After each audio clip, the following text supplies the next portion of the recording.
Hi అండి, welcome to my channel. బెండకాయ fry ఈ విధంగా ఒకసారి ట్రై చేయండి. రైస్లోకి చపాతీలోకి సూపర్గా ఉంటుందండి. ముందుగా 2 టేబుల్ స్పూన్ల ఆయిల్ వేసుకోవాలి. ఆయిల్ వేడయ్యాక టీ స్పూన్ పచ్చెనపప్పు, టీ స్పూన్ మినప్పప్పు వేసుకొని వేపుకోవాలి.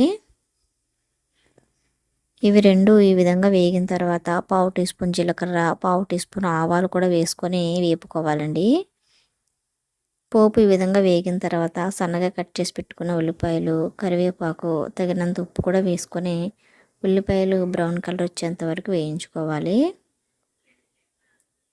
ఉల్లిపాయ ఈ విధంగా వేగిన తర్వాత సన్నగా కట్ చేసుకున్న బెండకాయ ముక్కలను కూడా వేసుకొని మొత్తం అంతా ఒకసారి కలిసేలా కలుపుకొని మగ్గించుకోవాలండి.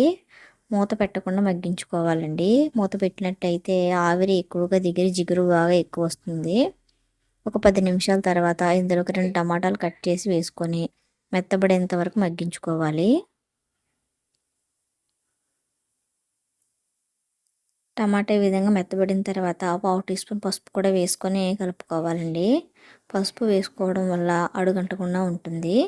10 నిమిషాల తర్వాత టీ స్పూన్ కారం కూడా వేసుకొని మొత్తం అంతా కలిసేలా కలుపుకొని కారం పచ్చి వాసన పోయేంత వరకు మరొక 5 నిమిషాలు మగ్గించుకోవాలండి. లో ఫ్లేమ్లోనే మగ్గించుకోవాలండి.